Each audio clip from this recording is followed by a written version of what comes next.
see the outside, but white lies turn to purple elephants. How many times will I have to tell you it? I hope you know how to live with it, cause it's not going away. Don't try it on, don't try it on. White lies turn to purple elephants. Don't try, you'll become irrelevant. You can't train a purple elephant, give it a name and try to lock it away.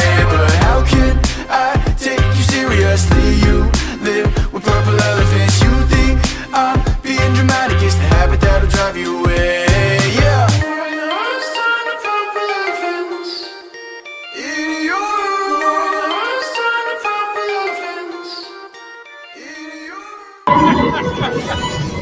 Hello, boys!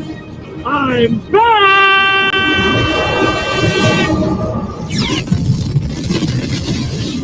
Hello there, and you are there, and I am here, and this is Killin Time, episode 32. Happy New Year, guys. I hope you're sticking to your New Year, New Me, but as much as things change at New Year, a lot of things just stay the same as well. And I'm going to be looking at a couple of those today with respect to the campaign for Luke Mitchell and the lies that they've been telling. A couple to go through, so leave a comment down below. Don't be a Derek. Give us a wee sarcastic thumbs up. And what we'll do is we'll go into a little miscellaneous section at the start here. Things that I should have covered in the last video, and then we'll get onto the bulk of the Luke Mitchell campaign and their little fibs, their porkies. So yes, let's get on with it. So first up, I want to cover a little element that I forgot to put in the last video, and I don't know how I missed it. But I've said in the past, Scott Forbes can't tell the truth about anything. My dad was a construction worker. They blacklisted. My dad was blacklisted, couldn't work in the UK. A communist. Card carrying communist, right? So my father worked abroad, Holland and Germany, Albiedersheim. Do you remember that? My father was the first Albiedersheim. Aye. Listen, I remember going to my dad's order night. My dad's a coal miner, Fed Dalkeith. I knew he was going to get, because everybody was Mitchell's a beast. I went to my dad one time in the pub, and he was quite a funny wee man. He was a wee brusher in a pit, a miner. Oh, is it? Aye. Stop. Liar! And it goes as far as talking about himself and his history and, you know, the past with Newbattle Abbey College. Now, handily enough, managed to come across some footage of Newbattle Abbey College and the offers. Let's hear what Scott had to say about it. We went to a college called Newbattle Abbey, James. It's remind me open prison.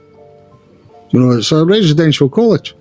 Adult education is fully all sorts, including myself, by the way. I'm no rubbishing people. I'm putting myself in that category. You know, I've been through a lot of nonsense in my life, and then I go to college to better myself, go to university. But it's an open prison.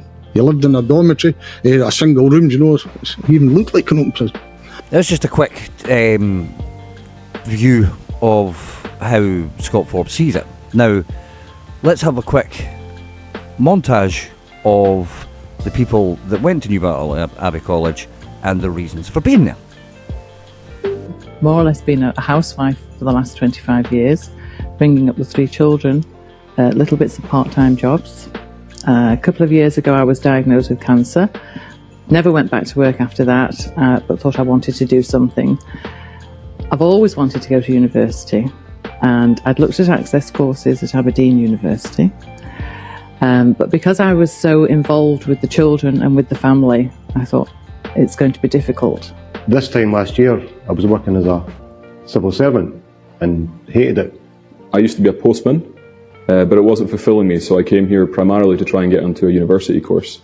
I was doing building work and factory work for years, really, and listening to people moan about how they could do better, and probably moaning myself about how I could do better.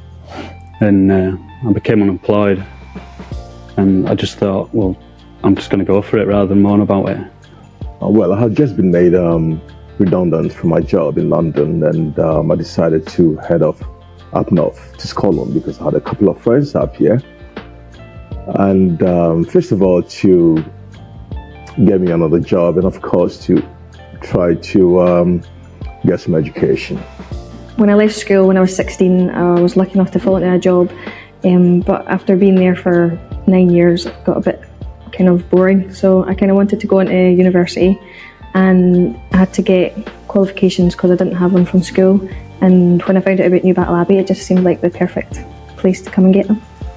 It doesn't really match up with anything that Scott Forbes says. Now, I agree. At the end of the day, there must be some element of people kind of like, you know, making something of themselves, because Scott was there. Well, when was he there? That's when he was there. That's when he was there. That's him there. So all the I can't even think of a polite way to put it, but the way he paints it out, it's just criminals and scumbags and all the rest of it, and we can just blatantly see that he can't even tell the truth about that. It's you know, the open prison. You can see the grounds, you can see what the place looks like if you're not familiar with it. Open prison, yeah. And the courses that they offer as well. I wonder what Scott done. I'd go for the creative writing course. I think that's what Scott done, but he's not very good at it. But yeah, I forgot to put it in the last video, but that's what I mean. There's just these lies are ridiculous, even down to these little details. This man is full of shit. Scott Forbes did actually call for Sandra Lean to be jailed as well, which I don't know if I've ever really mentioned it, but I'll put the post up actually so you can get a quick read of it. I've always found his turning on Sandra Lean to be quite funny, in respect that he turned against, well, everybody, but then it turns out that he hadn't had updates, and he wasn't trusted with anything. Sandra made us aware, of course, that he wasn't to be trusted with updates. So the infighting with that as well is absolutely brilliant, but that's a side point as well. What do you think in the comments? Should Sandra Lean be jailed for what she did not do or did do, or whatever it is that Scott thinks? Getting rid of QCs and all the rest of it. Absolute madness. But yeah, put in the comments, should Sandra Lean and the rest of the campaign be jailed for what they've done?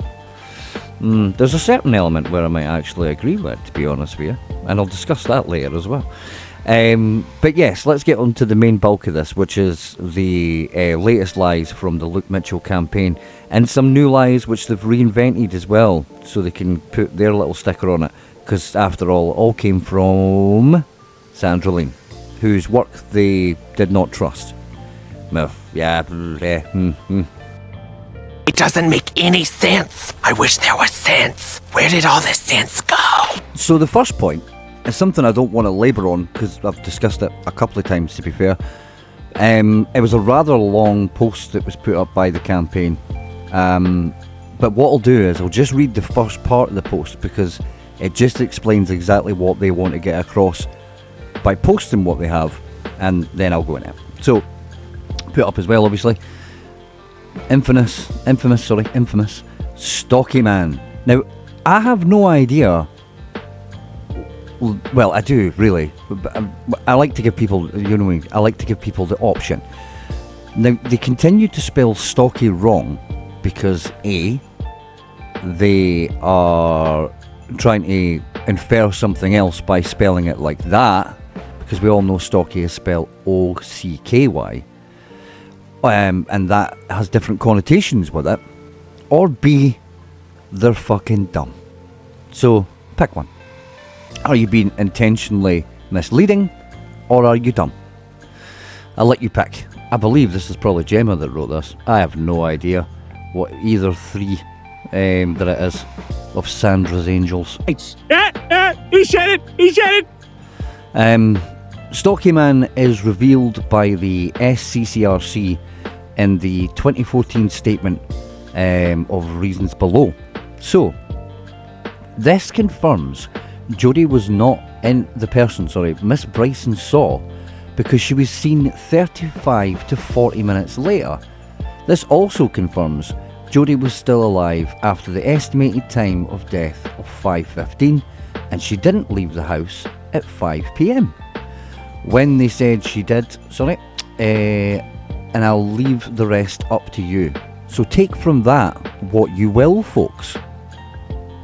Corinne was called a liar, but it seems it wasn't Luke's alibi that was a lie. Just ignoring the fact that obviously Shane shot his alibi to shit. But again, in addition, this shows the prosecution held these vital statements back from the defence. Why? It's, again, self-explanatory, but we'll go into it. It's clear this case was nothing but an unfair trial, and then a shitload of hashtags. Just all the hashtags. Just loads of them. So, the post itself does go into what is apparently appeal records, and talks about the spotting of Stalky Man at around about 5:30 on the 30th, the day that Jodie Jones was murdered. Now, there's a couple of issues with that, and let's just, right up in Front Street, just say, I don't think this is real. Now, the reasons are these. Some of the details in it doesn't make sense. For example, there's a part where the description given for Jodie Jones is that she was wearing dark clothing and a baggy top, which had a pouch type pocket in the front and a zip. So that's two different types of hoodie then, because you have a pouch pocket on an unzipped hoodie, and so it'd be pockets. It's not a pouch. I know that's a silly thing, but at the end of the day, it doesn't really. The actual description of Jodie Jones by this witness does not match what Jodie Jones looked like, right down to the way she had her hair. It's just, from what I can see, it doesn't match even. Yeah, it just doesn't. A plain Jane as well. One of the lines, which I find strange, but anyway, seems like a sly dig rather than a. But again, maybe my paranoia, maybe my cynicism here, but I don't think this is all verbatim. That's the best way I can put it. Anyway, things like walking with a bouncy gait. The Stalky Man was walking with a bouncy gait, which, well, it's like, is he fucking Mr. Soft? Mr. Soft, won't you tell me why the world in which you're living is so strange? What? But it goes on to say that obviously the person had then seen the funeral footage, put two and two together, said it was Scott's number one suspect, and then apparently had seen them again, which is a new piece of information. This is a new piece of information that no one had known before. It's some of the bits in here and some of the things that are shared. It seems odd that they back up a story they've been trying to promote, and there's a little bit more detail to it, and it goes back to that building on the lie and evolving things again to try and suit the new narrative. Again, like, I understand when people get things wrong or if people interpret things wrong, but I don't think it's any secret that this is actively going the other way and actively misleading and changing the narrative. And the reason is, again, because these things were investigated by the police and they were reported on in the paper. During I think, I can't remember what video it was, we went through, actually probably would have been the Stalky Man video again, we probably got it in there. I'll put a link to that video down below. There's some things obviously have changed since, but the overall narrative's still the same. At the end of the day, the witness there also speaks about the hair being different, because the Stalky Man sighting that was reported in the paper was brown curly hair. Now, that's totally different from what Joseph Jones has as hair, and you can see that in the footage from the said funeral. It's not how his hair looks, but at the same time, the time given by the witness here is 5:30. Now, this is twofold. So, in the original reporting, in the original calls for more information about Stalky Man, the time that was given was 5 p.m. or around 5 p.m. because there's the whole, sighting, Andrina Bryson sighting around about 5:02. So there or thereabout. 5 or 6 days, 7 days after Jodie was killed, two witnesses come forward and they say a positive identification of Jodie on East Houses Road, followed by a man. They called the man the Stalky Man, right?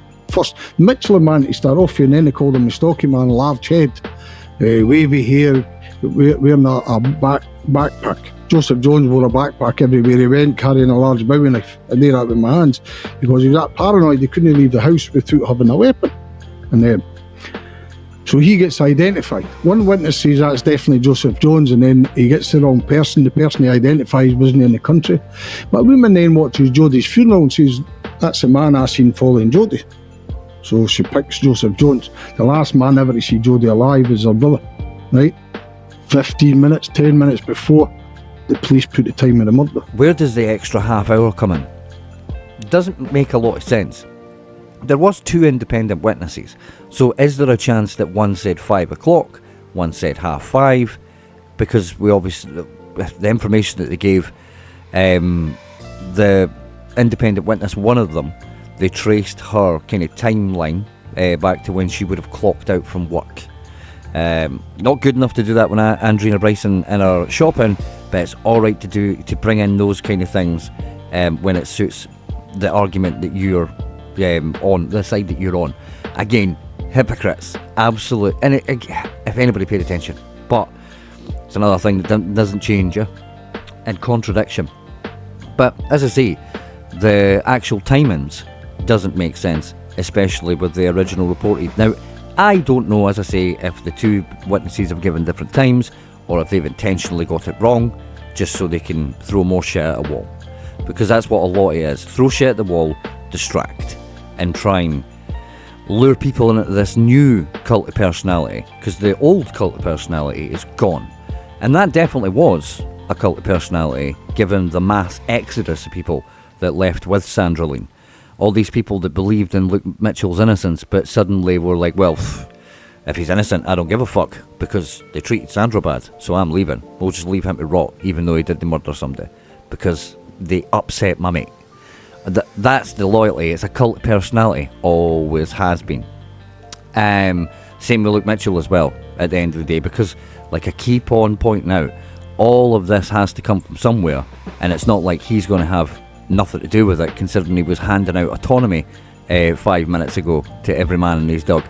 And obviously now he's the direct link to the campaign, with any updates apparently coming from Luke himself. I don't know if we remember that one. I'll put up that post as well. Any new updates will come from Luke himself. That doesn't seem to have stuck to be the case, but who's got time for facts?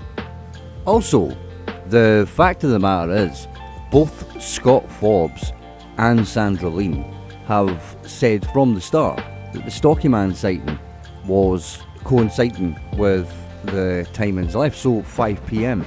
And also, Scott made a big point of saying that the Stalky Man had a rucksack on his back, which I can't see from these statements, but again, that wouldn't be like Scott to just make up shit on his own, would it?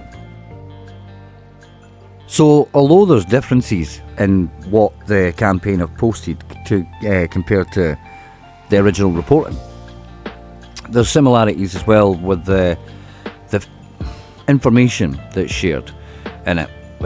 With regards to, I think Scott Forbes and Sandra Lean have told different stories, but what Donald Findlay said about it. Now, there's something that is interesting about that, because at the end of the day, from what I gather, from what I believe, there was a day spent with Donald Finlay going through a lot of the media articles that had been written. And I believe it was to argue the case that essentially Luke Mitchell, it was a witch hunt, and all the papers had been nasty to him. Now, that little argument has remained constant through all of this. And it's an important argument, I suppose, if you are looking at biases, because there are biases everywhere. However, we totally ignore the fact that the guy was found guilty.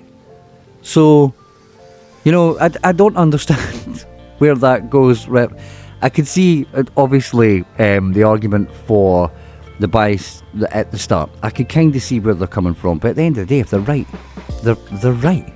And it's just silly to argue the case that the papers have been nasty to a convicted murderer. I think that is ridiculous. There's a lot of words I could use, but you get banned nowadays if you say them. So I don't get that argument. However, during the trial itself as well, I believe Donald Finlay did not accuse, accuse John Ferris of being the Stalky Man. And there's more similarities, I would say, between the description of the Stalky Man and John Ferris as there is to Joseph Jones. But again, I don't think it's John Ferris because he was on a moped at the time. And the weird thing about that as well is Sandra Lean had actually pegged, at separate points, she's pegged different people as the Stalky Man. I believe the first one was Stephen Kelly, and then it was John Ferris, or it might have been the other way around. Wait a minute. Strike that. Reverse it. Regardless, she moved on to being Joseph Jones when Scott Forbes started making his YouTube appearances and wrote his bunny ears book. Fucking book. Oh my god. But anyway, sidetracked. So, the Stalky Man thing, I've talked about it at length, and I do believe that it's one thing that everyone will cling on to because it gives them a wee bit more weight to their argument. But when you really look at the details for it, it's a non-starter. The descriptions don't make sense with the victim. The timings don't make sense with other sightings and alibis and other people's testimonies. It just, the whole thing, for me, as I say, is a non-starter, but it's something that they're going to cling on to. And this is what I mean by clinging on to certain things that Sandra Lean and Scott Forbes have lied about. These are the things that they think have got some weight behind them. But they also argue at the same time that Sandra Lean done nothing to move the case forward and blah, blah, blah, and all the rest of it. But where does this information come from? And they're never going to separate themselves from the two of them. At the end of the day, they're going to use Sandra's work. Now remember, she's not going to give all her work. I gave them everything except my own work, which they have no right to.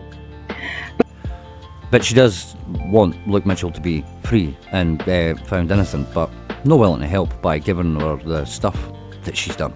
Anyway, so the Stalky Man's one that they're going to cling on to.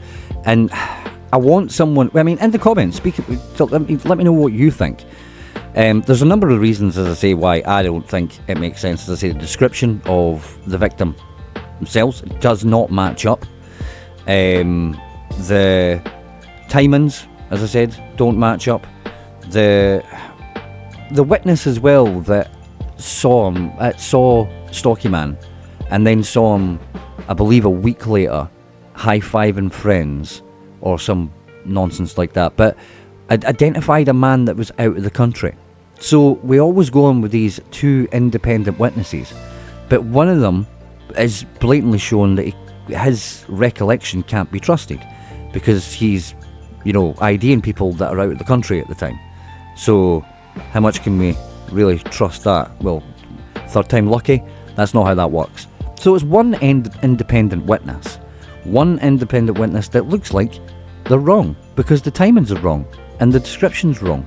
Maybe I'm just simplifying things here, but my firm belief is they'll use things like this, little bits out of context within the appeal records going forward to try and muddy the waters. They don't have the same reach as Sandra Lean. They've not got the YouTube channel. They've got their TikTok and they've got Twitter.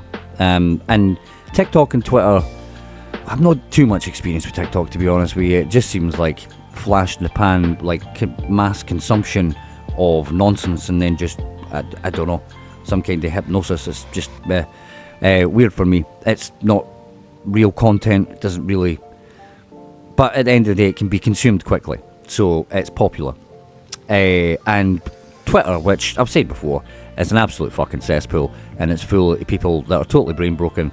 I've made a point of trying to avoid it for the start of this year, just simply because it's just horrible. It's just a horrible fucking platform. And I can't see any positives in it. There is one positive. I did actually pop on and have a wee look, and I think right now Scott Forbes and his little clan, they've got so much racism to deal with and, you know, pass out to people that they've not got much time to talk about this.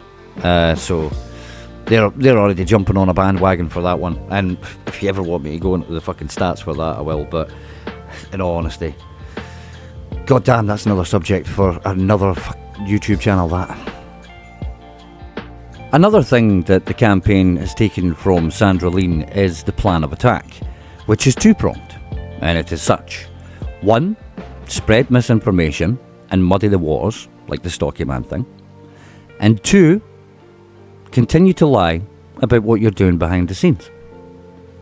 So the second point I want to get on to is quite simple, and it's the fact that Luke Mitchell's campaign have lied about requesting the samples for testing. Now, a lot was made about it, especially the fact that there was fundraising, a lot of fundraising done off the back of the pretense that it would be used to test the samples and ultimately prove who the real killer was. I mean, let's no hold back in the fact that that's not how fucking that works at all. But regardless, there was a lot of arguments back and forth about, you know, legal aid. Sandra Lean say, well, what did Sandra Lean say? For obvious reasons, I can't say which samples we're pursuing and why. But I do want to address some of the things that have been said. So the first is the claim that legal aid will pay for testing.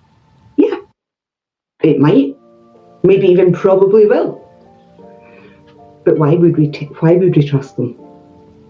If we go the legal aid route, they will have control over the labs we use. They will have control over the type of testing, all on the basis of cost. Or you can't do that type of testing, it's too expensive. Or you can't use that lab, it's too expensive. Okay, now why would we trust that? Given how dirty we've seen they're prepared to play, why would we do that? We want entirely independent, transparent testing. And the only way we're going to get that is if we raise the money to pay for it independently. And that's why some people have been talking recently about the potential need for fundraising once we get the stuff with samples sorted out. So yeah, we've got no confidence left in the system. So that's why we're not minded to go the legal aid route. It's not that we wouldn't get funding for it. We wouldn't get enough funding, and we wouldn't have the freedom to do the testing the way we want to do it. So she wasn't willing to accept legal aid because of the restrictions that would be there, which again, don't give any actual details, Sandra, just skirt around it and make it sound sinister. It's fucking transparent. If you take any... sometimes I wonder if anybody has kids. Really. Because you just can't see through a bullshitter. Again, sidetracked. So, the money was raised to test these samples. And even Scott Forbes came out to say it was fraudulent. Again, I'll put up... I'm not reading through all these. We'll save you some time. But we'll put up some more tweets, what about Scott said about the whole thing. So they say, even Scott said that the money was raised fraudulently and they'd been lying to people and all the rest of it. They'd asked to release samples. They were, what was it? I think they were imbeciles and all the rest of it. And yes, I hate to agree with him, but I mean, he was right to a certain degree. The money that was raised is going directly to who? There, you got it, absolutely, you got it. Luke Mitchell is getting the money. It's as simple as that. And people are raising money for a convicted murderer. There's nothing going to happen with any kind of samples and the money that's been raised. And there's been a couple of folk, don't get me wrong, that have asked questions. Where did it all go? How much has been raised? There was, amounts put up. Then we found out it was an independent treasurer. Then we found out the independent treasurer is actually the mother of one of the people running the campaign. So as independent as you would expect from a bunch of grifters and fraudsters. That's the reality. I mean, let's not dance on ceremony here. At the end of the day, it's grifters have taken over from a grifter, but they've got more access to Luke Mitchell, so you'll probably find that there'll be a lot more stuff that he manages to get out. I'm sure Sandra Lean acted like a buffer, like I'm not sure about that might get us in trouble. But these guys, I don't think they'll give a fuck. They've posted things that are, in my opinion, lies, and other stuff that just shouldn't be posted. So they're kind of like Scott Forbes in that sense. Now, the other thing, as I say, with the line about the samples, is we're keeping up false hope for the people that are still around supporting. I'm in no doubt, and I've been informed, I'm not a part of any Facebook groups or anything like that. I don't even like social media. But I think the page, the actual one, well, there was two Luke Mitchell pages, or groups, sorry. One of them changed, obviously, we've went over that. That kind of changed to more of a miscarriage of justice for, I think, UK cases, it was. And the other one, I believe, has died a death with the exit of Sandra Lean. So they need to try and get this back up and running, but they've got a couple of problems with that as well, in respect that the one person that was really driving the numbers for their groups and getting the word out there to build on these things, they fucking turfed them out as well.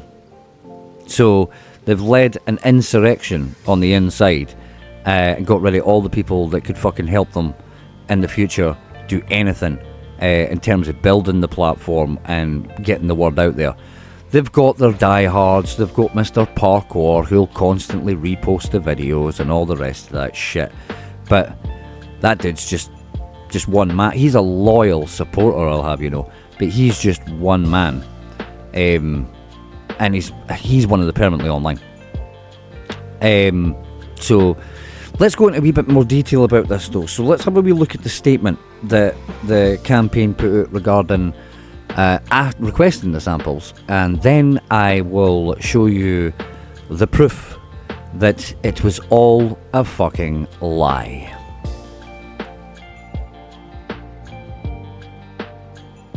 So let's quickly read through the post that was put up by Luke Mitchell's campaign, re the requested samples. Case update. Police Scotland and cops cannot hide. The request for the remaining untested forensic samples has been made. Will they continue with this 20-year cover-up? Will you accept if they refuse? Hashtag release the samples. And a little question there from Emma McGregor. How long will it be before they make a decision? And we answer there, your guess is as good as ours. I don't need to guess, Emma McGregor, so I'm going to share the information with you all now. Let's go back to an old Freedom of Information Act, guys. An old one, this one. Look at this. 14th of November 2024, here we go. Oh, it seems so long ago. 2024. Are you able to confirm whether a request has been submitted for the release and retesting of samples in the case of Jodie Jones, murdered in 2003, Dalkeith, Scotland, by convicted individual Luke Mitchell's legal team? The reason for the question is that the individuals leading the campaign and claiming to have connections to his legal team have been requesting money from the public for the purpose of this independent testing, under the premise that a miscarriage of justice has occurred? Answer. I interpret this question to refer to the time period after the conviction of Luke Mitchell. I can confirm that no request has been received in relation to this case for the release of productions for the purpose of retesting by a forensic provider from legal representative acting on behalf of Luke Mitchell. There's another question there. Are you able to please confirm whether there are untested semen samples in Jodie's case? SPA have helpfully responded to confirm that they are not aware of any samples provided to forensic services in 2003 and 4 which were not tested, or any semen samples which were not DNA matched. Before any crime scene stain stroke liquid stroke sample is ever called semen, it would first have to be tested stroke examined to confirm it was in fact semen. As such, it's not possible to have an untested semen sample, therefore the information sought is not held by Police Scotland and Section 17 of the Act applies. So, I have said this and tried to explain this simply. You cannot have a semen sample that is untested, because it has been tested. We know it's fucking semen. Oh my god. I mean, it doesn't... You can lead a horse to water, going to end up fucking drowning it. Yes, so were there any samples not provided to forensic services for testing which could have been? The information sought is held by Police Scotland, but I'm refusing to provide in terms of Section 16 of the active basis. And the exemptions apply. We won't go into all that. It gives you the whole business there. But right there, right away, no one has applied for anything, and the semen samples must have been tested if they are known to be semen. This is just simple, guys. This is pointing out lies here. You need to pay attention to what's being said. I don't mean to sound derogatory, but it does get frustrating when you have to explain these things constantly and you can't make it any more simple. There is no way on God's green earth that there is untested semen samples. They have to be tested so that they know they're semen. Do we understand this? Right. So, sorry, but my God, this hurts your head. So, there was a wee bit pushback on that. Here's another Freedom of Information Act, guys. A previous Freedom of Information Act response confirmed that there has been no request by legal representatives of Luke Mitchell for productions for the purpose of retesting. Are you able to confirm whether the release of any productions from the murder of Jodie Jones in 2003 have been requested at all by his legal representation? So on the 29th of November, remember that? All that time ago? I can confirm that Police Scotland have no record of legal representatives requesting the release of specific productions.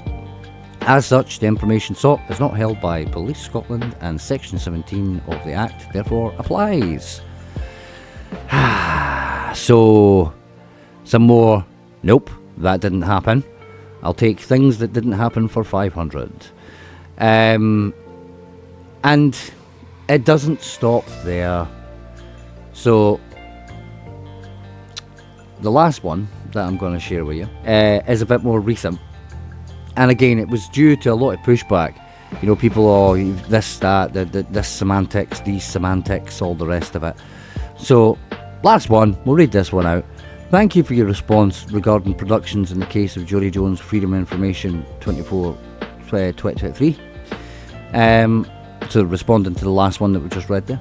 Are you able to confirm that you hold the productions for this case, as in, if a request was made by a legal representative of the accused in the case for the release of productions, would it be Police Scotland who would need to receive such a request?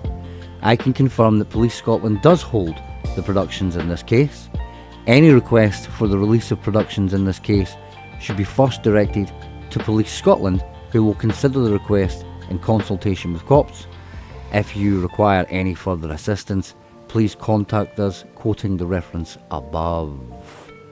So, yes, can we just kind of put this in certain terms. They hold the productions. They are the ones that need to be contacted if they need to be released. They have not had any contact. So it was a lie. An absolute lie. Drink it in, man. And why did they lie? I've already explained it, but we'll say it again. Because it's a two-pronged attack. One is throw enough shit at the wall, try and muddy the waters with disinformation, with lies, with bringing up the same old tired shit that Sandra Lee and Scott Forbes did. Watch you learn, Jimbo. I'm gonna show you some motherfucking homage. That have done a year of disproving because they can't stick to their own fucking lies and lie themselves about what's going on. Because there's nothing going on behind the scenes. There was never anything going on behind the scenes. It was the same when Sandra Lean was there. It was a money-making exercise. The money-making exercise was probably be split. Now, I'd not be as bold as to say that Luke Mitchell got rid of Sandra Lean because he's wanting more of the money. But what I would say, and I will be as bold as to say, is the reason he got Sandra Lean out of there was because he was scared that he wouldn't get the money. Because she was making him look bad. Said it before, same with Scott Forbes. He was good for 5 minutes, but then he started running his mouth. And he started saying things that were out of control for Sandra Lean. So he got turfed. Because that was encroaching on the grift. And when you encroach on the grift, you get hawked. You're gone. That's it. Bye-bye. These people will stab each other in the back. If you want any more proof, go back to Et tu Brute, a video that I done over a year ago that explained how all of this was going to happen. And look where we are. You're here again. Captain Holt. Vindication! And yes, there's a bit of smugness there, because when you predict these things and no one listens, and then it all happens, yeah, I mean, maybe I'm an entropy fan. Maybe I like that. Who knows? But at the end of the day, it doesn't make me any less fucking right. Because I was, and I continue to be, with this as well. I said at the start that they were liars and cheats. These people. I'd done a video that was taken down for a reason, because there was a complaint made by one of the people that were featured in it, that their voice was used. And again, I've kept on saying that I'm going to put it back up, and it will go back up after this, because we'll follow on for this by going back and letting you hear what happened before. I'll blank out the little bit that was, reported.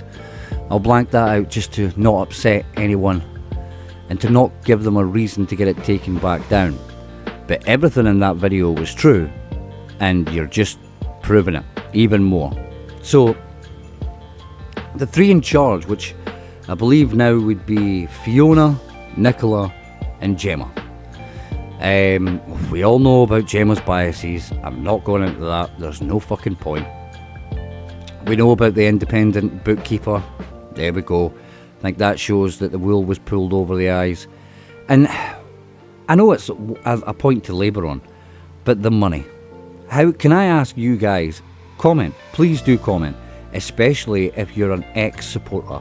I would honestly love, even if you still believe Luke Mitchell is innocent, I would still love to hear what you think about the fact that you've donated money for years, maybe months, maybe just weeks, who knows how long you were there, but you donated it under false pretenses, thinking that these samples would be tested with the money that you had, but in reality, it's never been a fucking thing. They've never been interested in it. They've just been interested in muddying the waters. When it comes to the samples with Scott Forbes, we've shown that he's willing to fake evidence to show that these things exist. And I've had a little look at the other things that he shared in terms of what are supposedly the semen samples. And my fucking God, should I really give it the time of day? I don't think I will, but I'll just put it here and say, Scott wrote those out. Oh my, the English, you're not telling me any type of person with any fucking intellect at all wrote those out. They can't be matched with LM. Who in the official document puts LM? Who? It's meant to be an official document They would have no confusion. How are they meant to, like, just put initials for everybody? Especially given the fact that it looks like the Jones family all had JJs. So we just put JJ and then hope that you get the right fucking... Honestly, who falls for this stuff? It's insane. Scott is an idiot. Sorry to get back onto Scott, but I don't know how people fall for that. Regardless, sidetracked a couple of times. So back to the point though. What do the guys think about paying out for a liar? And the continued lies. It is continued lies. What I'll do as well is, although we'll get back to transcribed, and a lot of these kind of updates will be able to slow down because there's not really that much going on, is there? Let's face it, the campaign's dying a death because Sandra Lean's away. These guys are drastically going to try and cling on, but like I said, they've not got the person there that can help build the numbers and get that looking representative again of their cause, so to speak. So yeah, it's the updates might slow down a little bit. It can get back to transcribed. But there's a lot of other things that have been done by the campaign, so it's worthwhile putting that maybe into the full length thing that I'm doing rather than another update. But actually, let me take you to a new segment on this, which is called Quick Point. So, Quick Point. The video that was taken of Sandra Lean's house by Gemma, Nicola and Fiona and whoever else the fuck was there, I don't care. But the video that was taken was pointed out and first highlighted by Scott Forbes. I'll put up the post, in which he said that he had seen the video in question. Now, quick point this week is, how? How did Scott see that? Who sent that to Scott? Because it wasn't put up online. You wouldn't do that. You just got to give yourself a bad image if they do that. So someone sent that to Scott. Who sent that to Scott? Why did they send it to Scott? Did Scott know about that?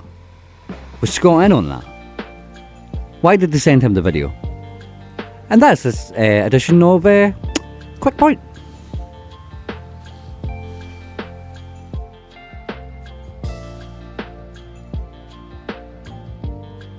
And another thing that's never changed, you know, between Sandra and moving on to the new campaign, is this faux fucking empathy that they do. We've looked at obviously the Stalky Man and what they're inferring there and everything else. We've seen the same from Sandra Lean, and you get posts that I believe, here you go, this was put up on the anniversary of the murder itself.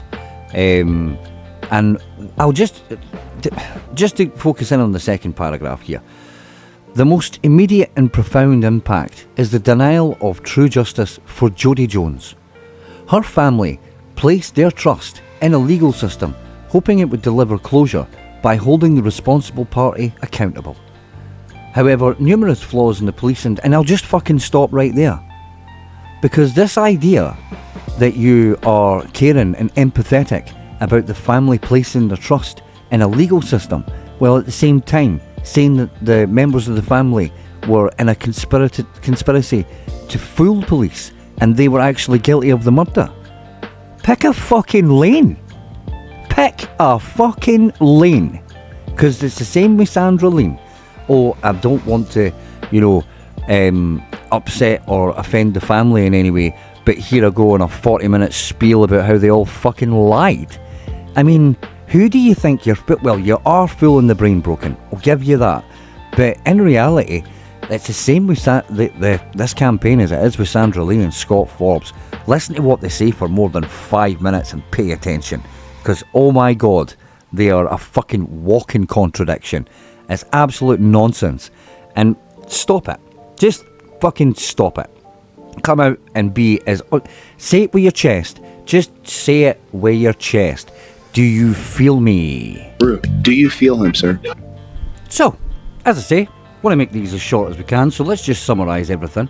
Let's just keep it to these 2 points for now. I will be able to find a lot more, I'm going to be honest, but like I say, these things tend to drag on. So let's leave it these 2 points, because they are substantial. You know, either one really is something that could be a long discussion. But let's just deal with these two just now.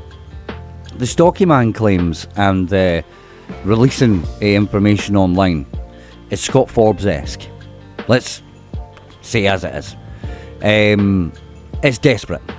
It reeks of desperation, and it reeks of attention seeking.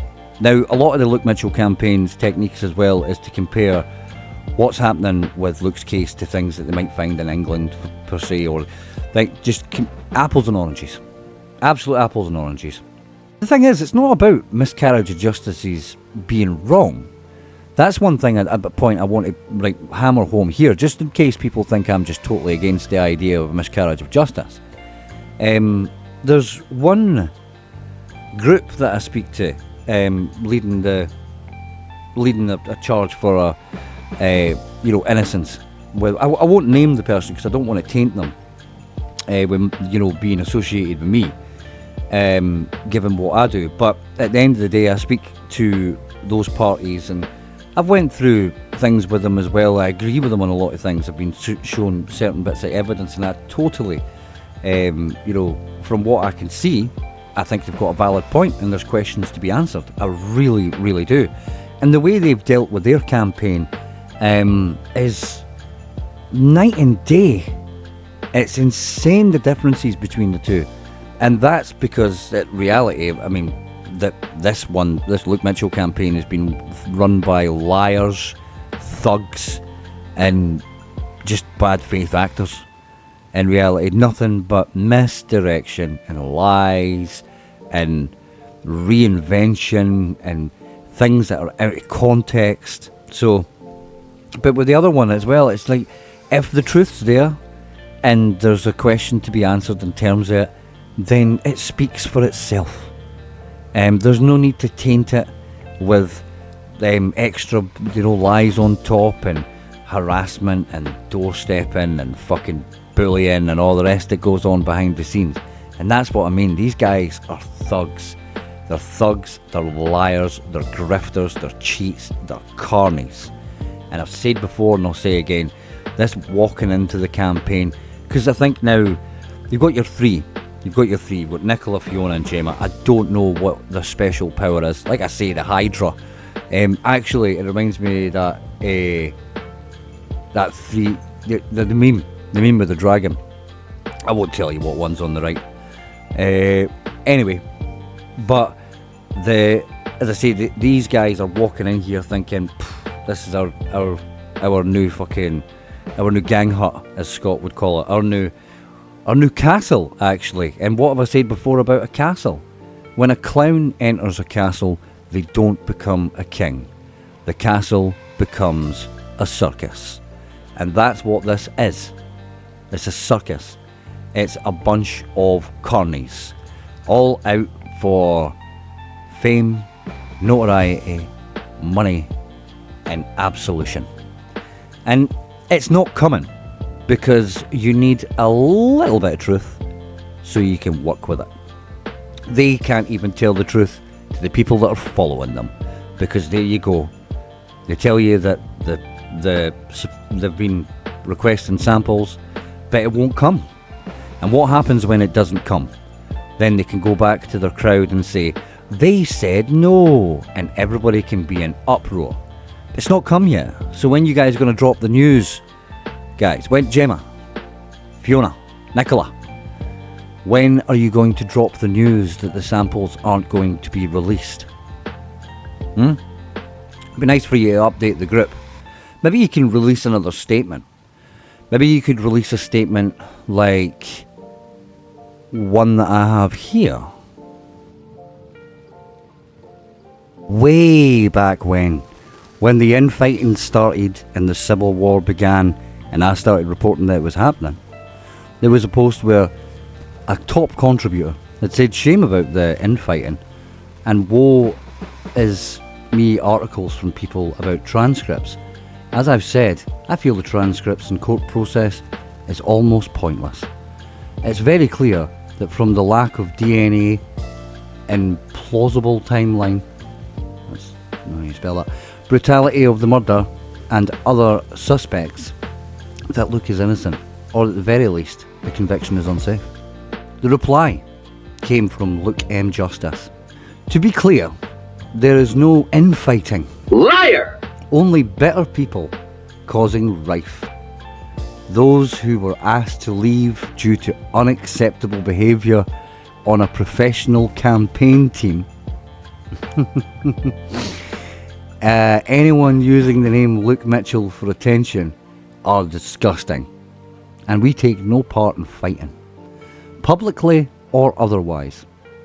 By the way, you actually putting the statement out contradicts that.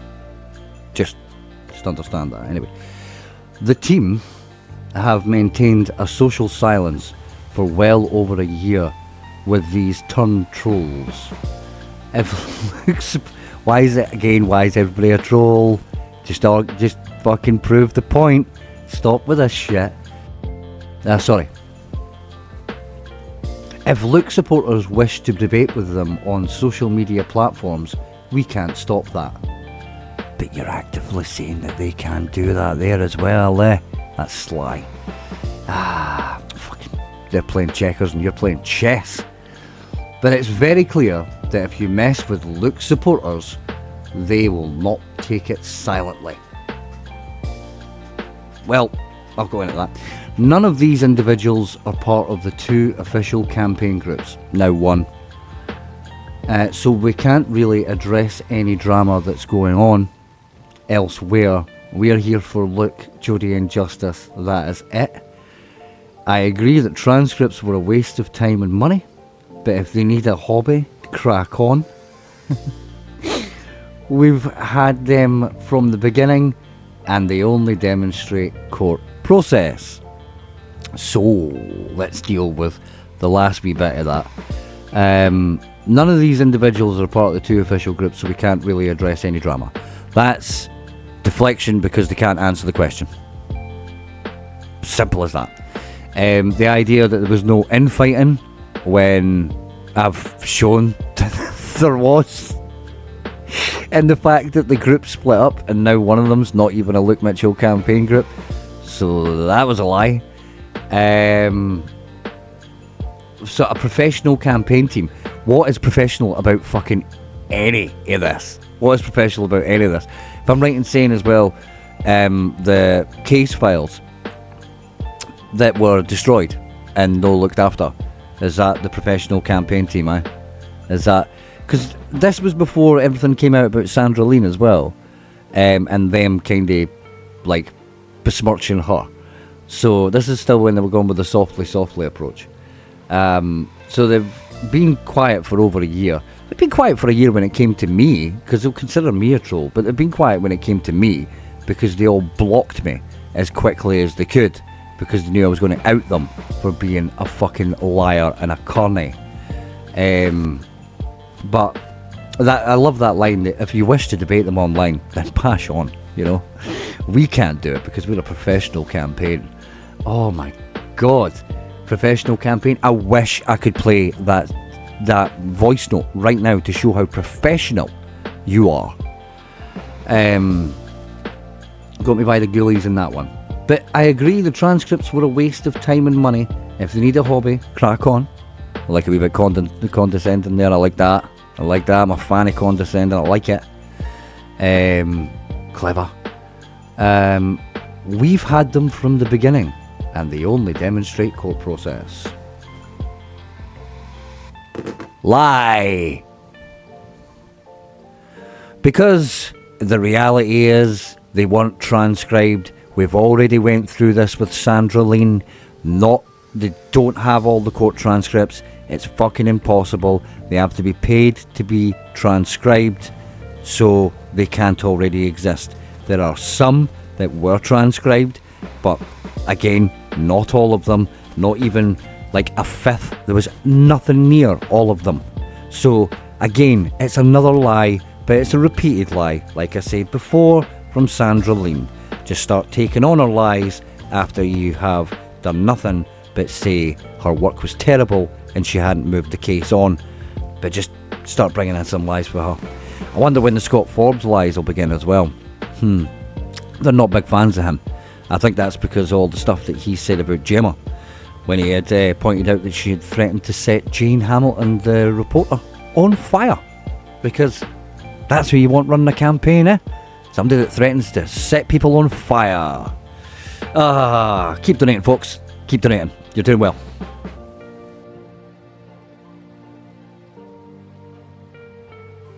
I could probably be here all day finding examples of lies that they've told, though. So as I say, we'll just leave it at that, I think. Please, guys, leave a comment down below about what you think. Firstly, about the Stalky Man. I am sick of them using this as some kind of crutch. The reality is, the Stalky Man sighting was a lead that the police took that led nowhere.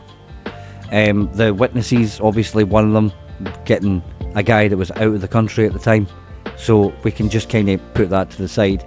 The other one, not getting the time right, the description of Jodie Jones does not make sense, so again, I would put that to the side. But it is something that the campaign will stick on to because they need another suspect. Now, I pointed out that the first Stalky Man that was ever mentioned was actually mentioned during police question of Luke Mitchell. Luke Mitchell had stated that there was a Stalky Man he had seen on Roansdyke Path a couple of weeks before the murder who looked alarmingly similar to him and wore a similar coloured jacket. A green jacket. A green camo jacket. Because he wanted to distract from his green parka that Scott Forbes says doesn't exist. It's all about weird, isn't it? So, yeah. The first Stalky Man was brought up by Luke Mitchell, and it's again, I think with the change in how you spell it, they managed to bring in some more connotations there and keep that going. There's plenty of people that believe it, there's plenty of people that argue it, and there's plenty of people who will cite the news article which was appealing for information about the Stalky Man. However, they won't point out that the time that's within that news report differs from the one that the campaign have pointed out. And they won't point out any of the differences that I've pointed out today. They'll just use it as confirmation bias. Like I say, at the moment I don't have any proof, but I firmly believe that is not verbatim. The thing is, when it comes to any evidence that comes from either of these parties, whether it be Scott, Sandra or the campaign, it can't really be trusted when I know that I've proven that people fake stuff and lie about it. So there's maybe a bit of cynicism. Maybe you guys can help me out and tell me in the comments what do you think about the legitimacy of their now new Stalky Man claims. And again, what do you think about the fact that it's just a reinvention?